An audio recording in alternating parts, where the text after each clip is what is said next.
Sweet the whispers in your ear whenever Ember wanders near. Clownfish put out a video. Clownfish put out a video about the latest and greatest flop that has hit the theaters. Supergirl. They just put out a video that said Supergirl only made $3 million. I'm kind of curious how they're coming up with this metric. Because I do believe it did barely cross. Oh, yeah. Well, is Geeky in this one, though? That's the thing. I'm going to wait to see if Geeky's in it first. If Geeky is in it, then I will move. If it's just Neon, I will stay pat. So let's see what they mean by it only made 3 million. I'm kind of curious how this metric is going to play out. It is not looking good for. Okay, Geeky's there. I must move. There we go. Of course, I have to move for. Is this Geeky only? If this is Geeky only, this will be perfect. Supergirl. In its third week, the film came out of the weekend with $3.5 million. And its third weekend, it didn't even. It's $3.5 million for. That's what it's saying. So weekend number. Okay, so that's what the 3 million is. The third weekend, it only made 3.5 million. Ouch. Considering how horribly it underperformed thus far, weekend number 3 with 3.5 million, that is a kaboom level of pop. It was that's bad. That is so bad. There's people actually saying it's good. Yeah, that would be, the people saying it's good are the Access media that want to keep said access. That's who's saying it's good. For a superhero tentpole franchise. I wouldn't argue the Supergirl's tentpole franchise, but DC is trying to say it is. So That's how bad it's doing.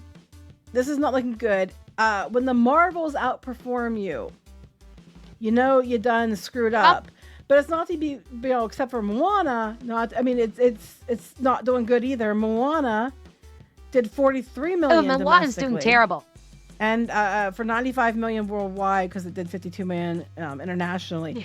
But $43 million is only $800,000 more than Snow White did domestically when it opened. Now, to be fair, Snow White did less globally, so it came in like 87 point something million for the first weekend, meaning the Moana did a little better. But that just proves nobody cares about these films. And they're going to try. Look at what it's saying right here.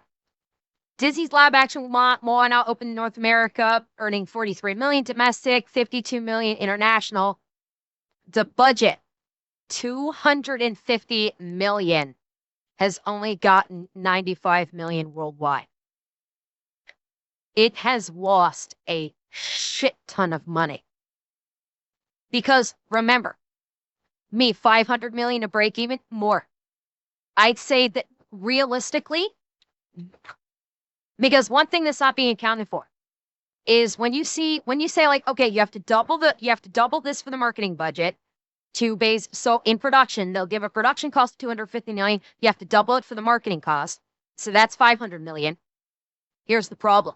When you're seeing $43 million domestic, $52 million international, that's not what the theater's getting back. You have to remember, the studio. It's not what the studio is getting back. The studio is getting back roughly half as what the sales are, approximately. The cuts vary depending on whom, but basically this 95 million taken, the studio is going to be getting back roughly 45 to 50 million of that. Well, that's it. The distribution cuts is to like the theaters. That's where the distribution cut. I think that's where the distribution cuts might fall into play. The studio, out of this 95 million, I'll be generous and say the studios will get 50 of this. So that's a 50 million. Basically, when you have a between budget and marketing of $500 million film, The film needs to do roughly 8 to break even. The break even point is actually about, with this film, about 800 million, approximately. And they're getting back thus far 50 after theater cuts. To argue That's between bad. Supergirl and Moana that it's because men hate women and blah blah blah. You hate, you're istophobic, whatever, and it's not that. People just don't go to these movies because they don't care about these. Oh, wait. Oh, great. They're saying 170 million production and 120 million marketing. Okay, so that 290 was production and marketing, which, not sure how much of that I buy. Hollywood has been very bad these days on lowballing their production costs. So I would say that production budget cost may be actually a little bit higher. But even with a 290 million production and marketing cost, and again, I think that 120 million is low on the marketing, considering the cup. That's still about, we'll round it off and say 300 million total for production and marketing.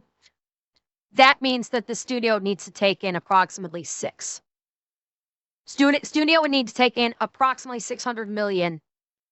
Or the movie needs to take in approximately 600 million just to hit a break-even point for the studio. So, if there was 290 million in ticket sales, that would not break even for the studio.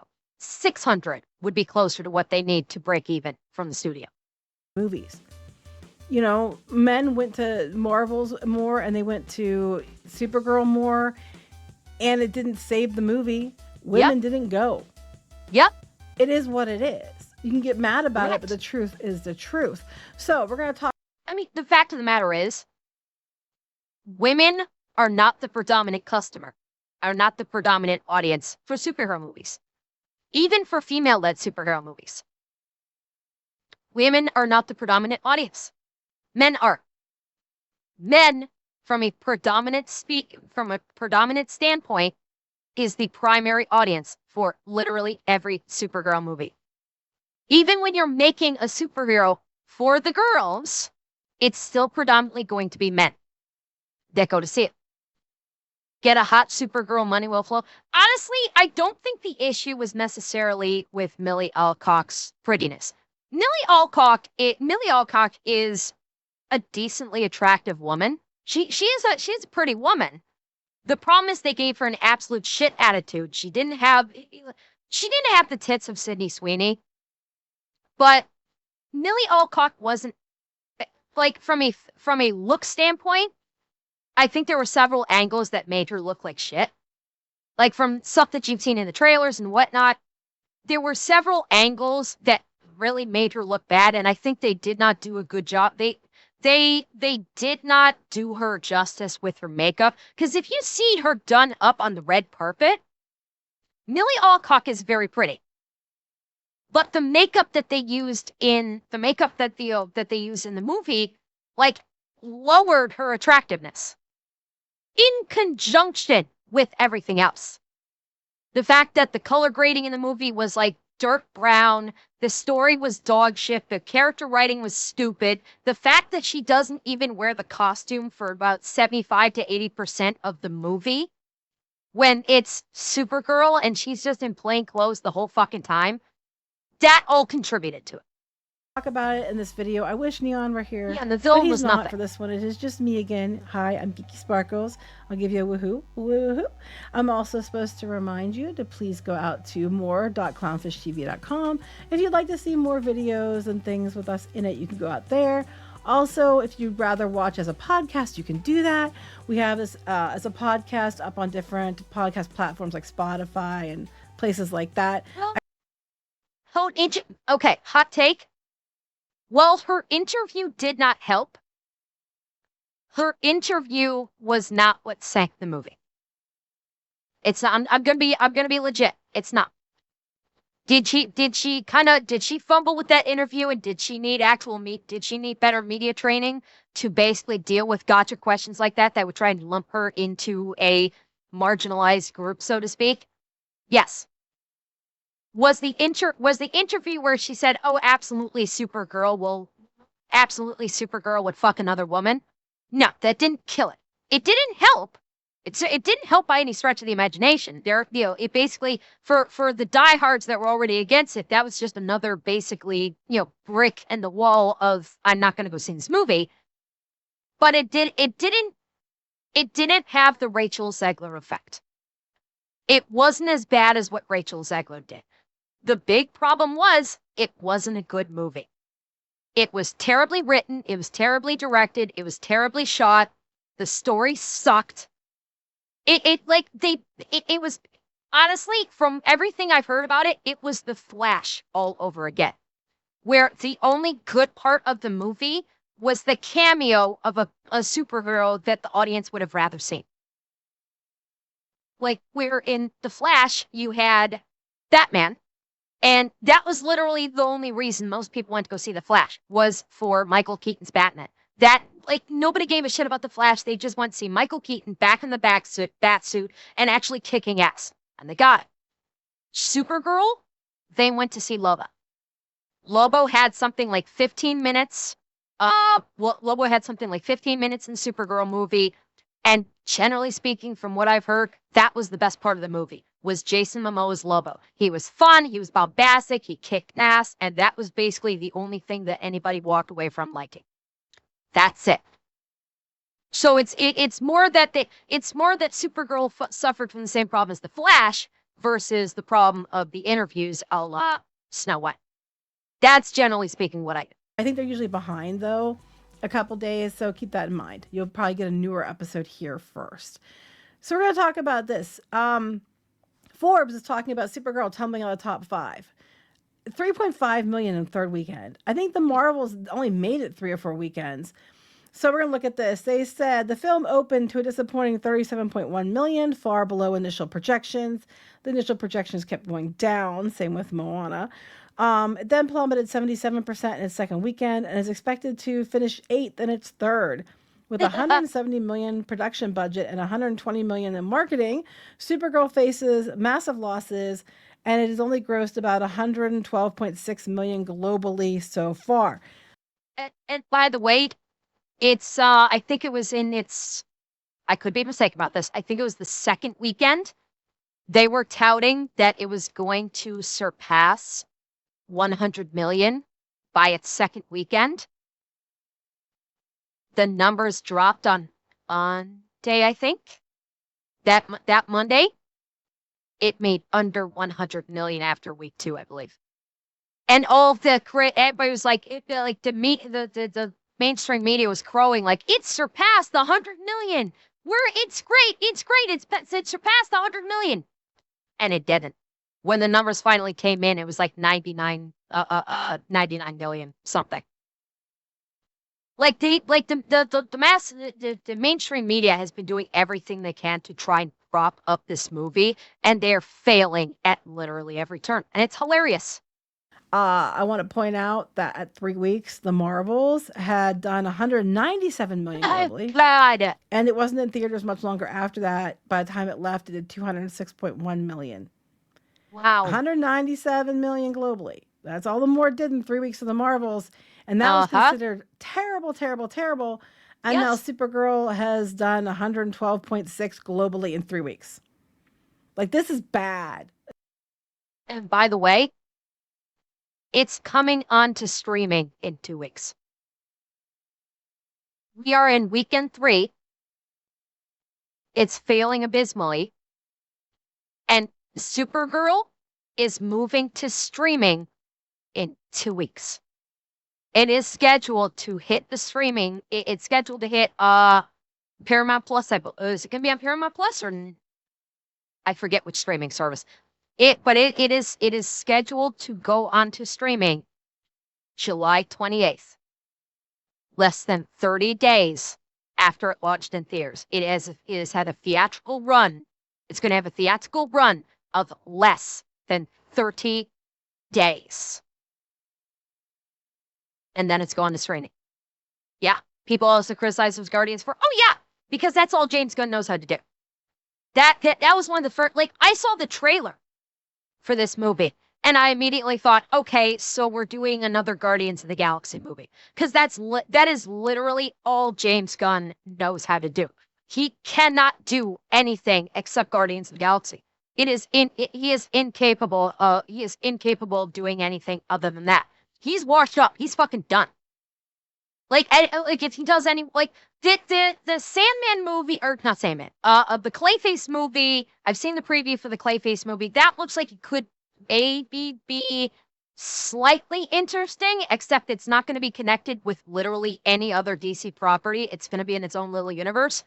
But every mainstream movie James Gunn has done is literally just another version of Guardians of the Galaxy, because he is not capable of doing anything other than that. And I strongly suspect that he's probably going to be leaving DC soon. I have a very strong suspicion Warner Brothers is probably going to be parting ways with James Gunn in the near future, maybe the next year or so. Unless he does a massive turnaround. Unless there's a massive DC turnaround, he's gone in at least a year, in about a year or two. When you're worse than the Marvels, it's bad. And again, we're already seeing because men hate women. They didn't go to the Marvels because they don't like women. They didn't go to Supergirl because they're all out there making fun of her and saying she looks like a monkey. And general audiences who weren't doing that, they just didn't care. Supergirl is not one of those, high demand franchises. The Marvels, once again, were not something that was a high demand franchise because people didn't know who half the characters were. Well, okay, the Marvels all great. Supergirl could have done well if James Gunn actually made a Supergirl movie. But he didn't. That's the problem. If James Gunn had actually had an actual Supergirl movie with her in the costume, it would have worked. But he didn't. And literally just made another Guardians of the Galaxy. And everybody hated it. Like, I believe for a fair chunk of the movie, Supergirl doesn't even have her powers. She's on a planet with the red sun. So she's not even from what I understand, she's not even Supergirl for a pretty fair chunk of the movie. That's not what audiences wanted to see. Yeah, she kept getting depowered. That's what I heard. That's not what audience want to see. Audiences wanted to see Supergirl being Supergirl in the costume with the tight tunic and the short mini skirt and the red boots and the cape, and they want to see her flying around being Supergirl, not being a depressed, alcoholic, oh, woe is me thing that the deconstruction that Hollywood is now insisting upon doing with literally every fucking superhero on in the genre. People are absolutely tired and done with the deconstruction of the superhero. It's what they're going to be doing with Lantern. Lanterns is going to be another superhero deconstruction. We're going to deconstruct the two Green Lanterns, Hal Jordan and John. What's his name? John. I can't believe I'm forgetting his name. John Stewart. Thank you. I could not remember his last name. Yeah, they're going to be doing a deconstruction of Hal Jordan and John Stewart in the next Lantern movie. And from what I understand, Nathan Fillion's going to be in it as Guy Gardner again. So they're going to be relying upon Nathan Fillion's star power to bring in eyeballs. But again, it's another deconstruction. People don't want that. People have long since been done with the deconstruction of superheroes. It's why everybody's checked out. It's why nobody gives a shit about superheroes anymore, because they know Hollywood's just going to fuck them up. It is what it is. There's no trick to it. There's no, agenda behind it. There's no bad people acting in bad faith and somehow blocking everyone from going to the theater going on. People just didn't go because they didn't want to go. It continues, that they had problems because the production was, had low test scores, competing cuts, but they're going to do the PVOD release in July. So they're hoping they'll get some more money from that. I don't think they're going to get money because they know they're just going to put it on streaming. Most people are just going to wait. We'll just wait another 2 weeks. We didn't watch it yet. It's only been 3. If we wait another 3 weeks, we'll probably be able to see it on streaming. And they wouldn't be wrong. I mean, honestly, this is one I would not pay more money for. You can go see our review. We did one. We gave it like that screenshot right there of her. That screenshot of her, they did her zero favors with the makeup here. Her face right here, that's makeup. I'm telling you right now, this is makeup that makes her look this derpy. If you've seen her on the red carpet, she doesn't look this bland. She doesn't look this derpy. The director and the makeup artists and the lighting directors did her dirty with this because she does not look this bad. But this is one of the problems with this movie is they did Millie Alcock dirty with the role. It looked, well, yeah, the caveman, like the caveman joke was the meme on Twitter for a week or two. Is they basically were photoshopping her with like a caveman face because the way they did the lighting, the way they did the angles, the way they did the makeup made her look like a caveman. It was terrible. Said it was, we gave it a 5. Said it was a mid movie. If it hadn't been called Supergirl, I would have given it a 6. This superhero flop has already fallen out of domestic box office top 5 after 2 weeks in release. Can you imagine a time, even just like a few years ago, if someone had said to you, "Hey, there's like a superhero film and Supergirl," and by the second weekend, it was down to It like was fifth only in the place, top and 5 because it nothing only better made had come out 100 either. whatever $1 112 million. That's something to note. Nothing good actually came out when Supergirl came out. It came out solo and it bombed. That's the only reason why it was in the top 5. It had no competition. And the minute there and quick people very quickly forgot about it. Dollars, you'd think they were full of crap. Because even Supergirl, you'd be like, well, that's Supergirl. She still should bring some money in. You would not believe it. It says 18 million below the first film's tracking numbers in early June, which Yeah. pegged a 55 million opening. These tracking numbers are funny because they'll overinflate them like crazy going out. And then when it doesn't they do change well, And they change them. They will change these tracking numbers. They change them on the fly. So I think when the original originally they were projecting like 80 million because they've done this before with other movies. I'm going to hazard a guess they originally projected it at like 80, 85 million and then realized, oh shit, this is not a good movie. We've got to fix this. And so I'm guessing they dropped the tracking number down to 55 because it made more sense or because it was more realistic. leading up to it, they'll keep lowering them. And then they'll be like, oh, well, it was only supposed to be this much. It came. They were saying it was going to do better than that. And they'll say, well, that was the global. So we're talking about who made the movie, and they said Warner Brothers all but given up on Supergirl as the film has shed more than 1,000 venues, heading into its third weekend, and the reduction of screens is showing up in the numbers. Yeah. Deadline projects that Supergirl will earn $3.8 million in its third frame, and 59% drop in business from last weekend.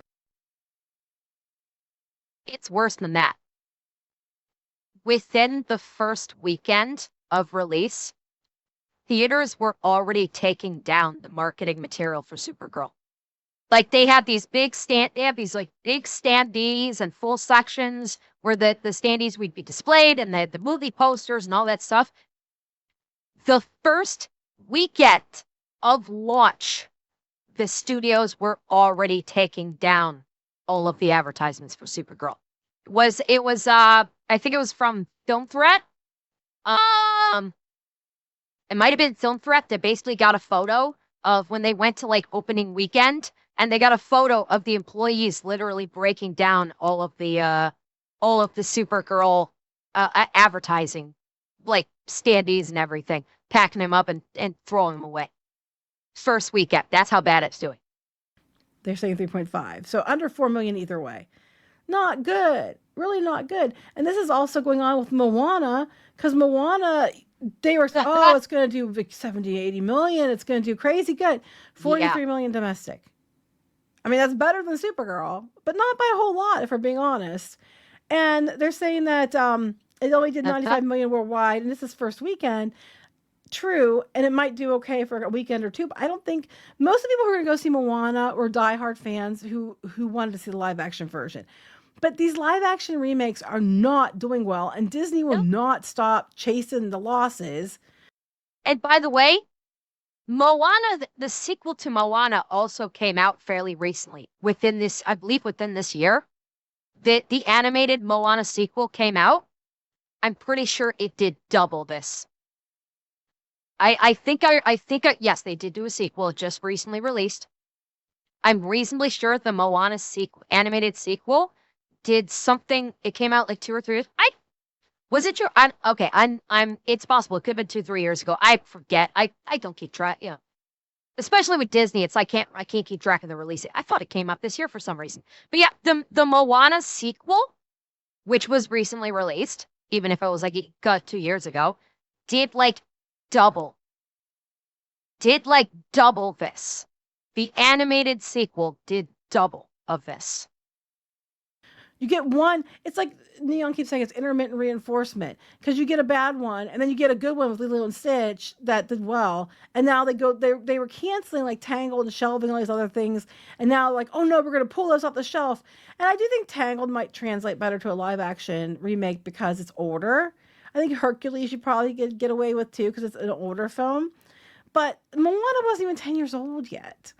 When they Yeah. announced it was like 3 years ago or something. That And was a people big were complaint. questioning it then. The diehards are gonna go. The critics have Yeah. said it's the exact same movie, just in live action as the animated film. And a lot of people are just like, well, I'll just wait for Disney Plus for streaming because I don't. Yeah. If I don't have that much money and I'm gonna go see a movie, I'm gonna go see something new. I'm gonna go see Spider Man. I'm gonna go see, maybe the Odyssey or whatever. Even though honestly, Yeah. they're saying this thing's gonna do a whole bunch of money too, and I'm not seeing how. I could be wrong. I mean, I don't. And see, Odyssey is falling into the Snow White media trap. People are saying like Odyssey is going to do great. Odyssey is wonderful. Odyssey's behind the 8 ball. People will see Odyssey, but it is absolutely behind the 8 ball right now because A, of its casting, and B, because of the cast interviews. So it is absolutely. I won't say. I'm not prepared to say it's DOA. I'm not prepared to say Odyssey is DOA. Not by any stretch. Do I think it's going to underperform? Yes. Yes, I do. Because people are tired with the race swaps. People are tired with the DEI hires. And people are tired of the cast virtue signaling all over themselves in their pressers. Because you have Helen of Troy is no longer a beautiful white blonde woman like you saw in the movie Troy. Now she's a black dude. And and I believe she has a twin sister, so also black. So they've made Helen of Troy black. And people were saying Elliot Page was going to be Achilles in the Odyssey. That was the big thing. Everybody was saying Elliot Page is going to be Achilles in this new Odyssey film. That is incorrect. Elliot Page is playing a character in the Odyssey that was created just for this movie. The character that Elliot Page is playing in the Odyssey movie did not exist in Homer's original work.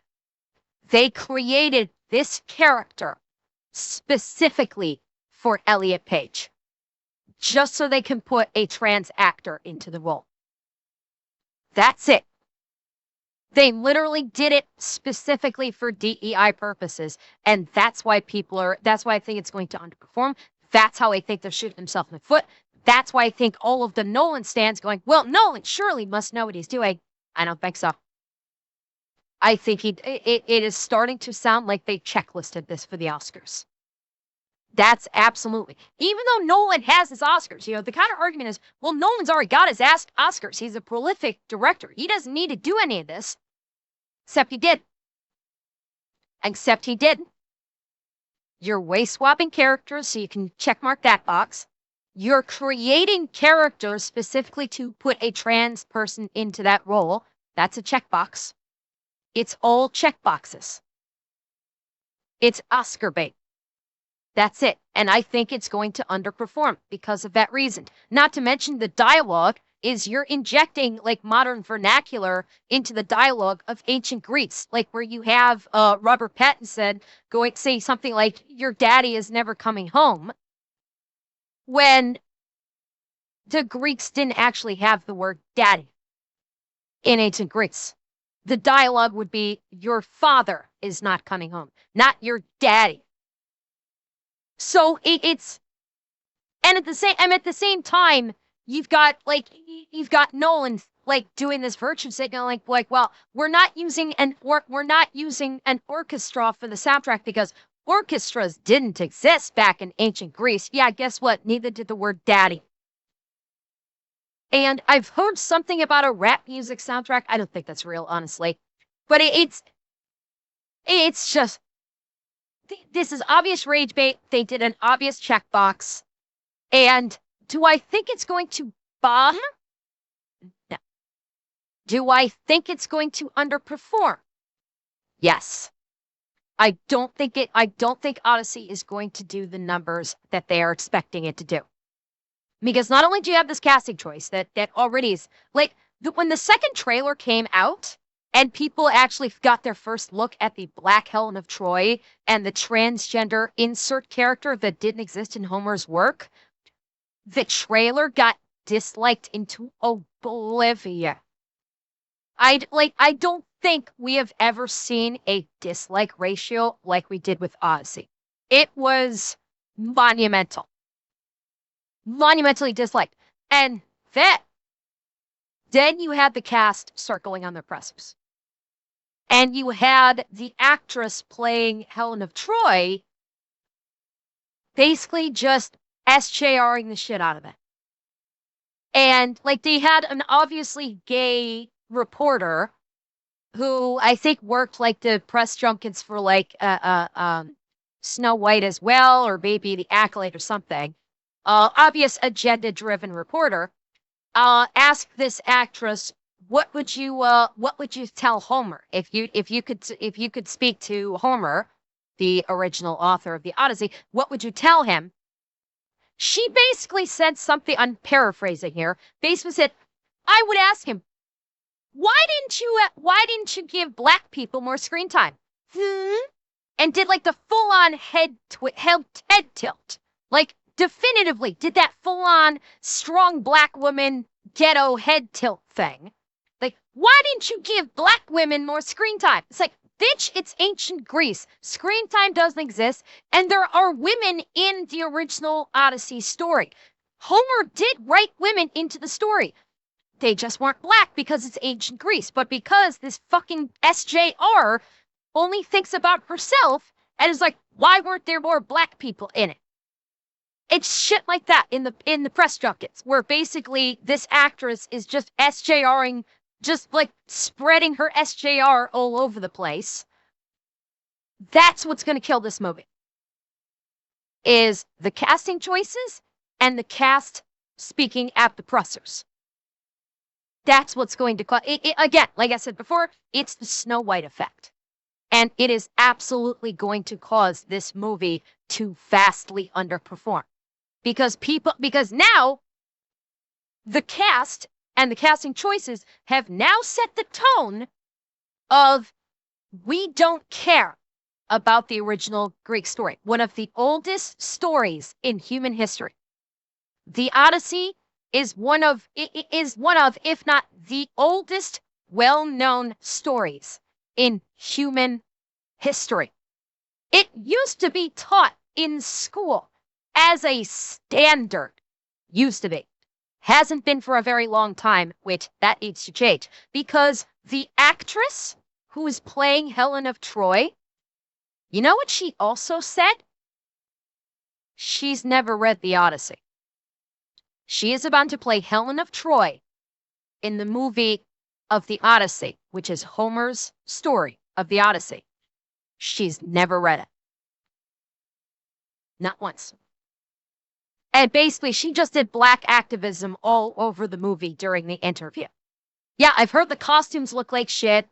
It's just, yes, I think it's going to vastly underperform.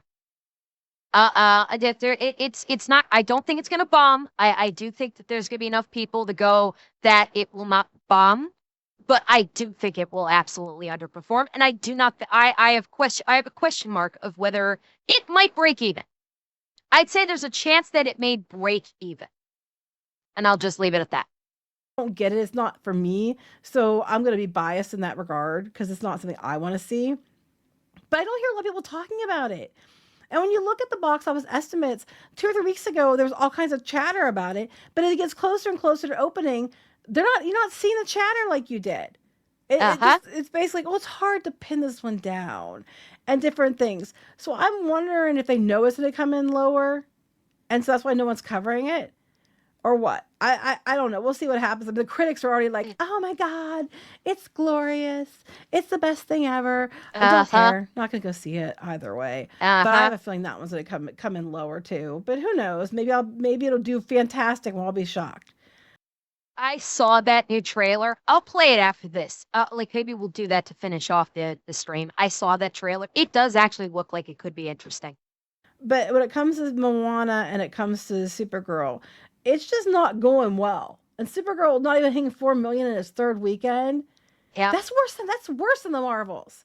Yes. How can you be worse than the Marvels? The Marvels I know I'm pausing Geeky a lot. I'm sorry, Geeky. Yes. The Marvels I'm pretty sure it still holds this title. At least for the Marvel movies. I'm pretty sure The Marvels was the lowest performing Marvel movie in the franchise's history. I don't think any movie other than The Marvels has performed lower. It holds the title as the biggest bomb. No, Madam Web was not Marvel. Madam Web was Sony. That was strictly Sony. That was not. I'm discounting Madam Web because that was a Sony exclusive production. Yeah, it did. That's what. Unlike Spider-Man, Madam Web did not go through. It wasn't like leased out to like the rights were leased out to Disney or anything for them to create the movie. Madam Web was strictly a Sony product. But yeah, the Marvels were the worst. No, Marvels did worse than Thor: Love and Thunder. Well, Thor: Love and Thunder bombed, rightly as it should, but the Marvels did worse than that. And the only reason why Thor: Love and Thunder performed better is because you had Chris Hemsworth. People love Chris Hemsworth. He's a sweetheart. And so that's why Love and Thunder did well. But the Marvels did terrible. Lowest performing Marvel movie in the franchise history. And Supergirl is doing worse than that. That's how bad this is. It is doing worse than the worst produced movie in Disney Marvel cinematic history. That's bad. They found a way. Morbius was Sony. They found a way to be worse, and that's saying something because the Marvel. Actually, I believe Supergirl did worse than Morbius. You know what? I thought I saw something that actually said that Supergirl actually did do worse than Morbius. So yes, It's Morbingtine actually performed better in the theater than Supergirl. Think about that. Morbius, the Sony box office bomb, did better than Supergirl. Think about that. They found a way. They found a way to be worse. And that's saying something. Because the Marvels, one of the reasons that they failed was because it was, you know, the time frame it was released in. I think it was because people didn't know who the characters were. And there were some major problems that Disney just didn't have the foresight to predict. But this one, Supergirl, they should have been building up to it. I think making a drunk-ass Supergirl on in a Mad Max setting was probably not the way to go. And it's biting them in the I disagree with Geeky on the characterization. It wasn't Supergirl in the Mad Max setting. It was Supergirl in the Guardians of the Galaxy setting. That's what it was. It was Supergirl got transplanted into Guardians of the Galaxy. They just got rid of all the Guardians and they had Supergirl instead. So that's one point I will disagree with as far as the characterization that Geeky made. So there you have it. Call me whatever names you're going to call me, because I'm sure you're going to be on Saltier Than Crate having a meltdown. But, you know, I'm a woman, and I went to see this movie. Get fucked, because you're wrong. It wasn't that good of a movie. It was a mid-movie. They made a lot of poor choices. You can tell there was the song choice was dumb. It just was never going to be mass appeal. It is what it is. Men didn't go, women didn't go, people across the globe didn't go. You can't blame it all on Trump supporters. Yep. Pull your head out of your ass. No. Go ahead and keep blaming it on Trump supporters. It's still not going to fix the problem. I want Hollywood to keep trying to blame it on Trump supporters. Go right ahead. Because nothing's going to change. They won't fix anything. They'll stay in their delusion of toxic positivity and go, oh, we made a fantastic movie. It's just those evil Trump supporters. They'll continue to fail and they'll go bankrupt. Let them keep blaming Trump supporters. Let them live in their delusions. They will go under and then they'll go away. I'm all for it.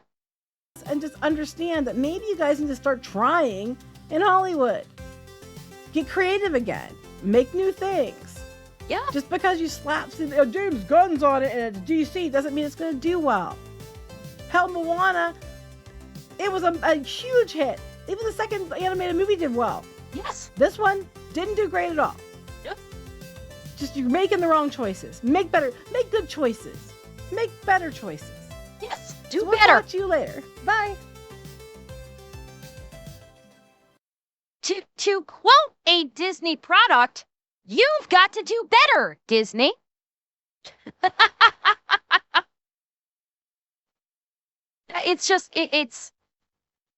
It's terrible. It's failed. If they keep on this track, it's going to continue to fail. And I'm just going to sit here laughing about it the whole time. Go ahead, keep making this stuff, keep blaming everybody except yourselves. I'll just keep laughing. All the way to your bankruptcy. Bye-bye.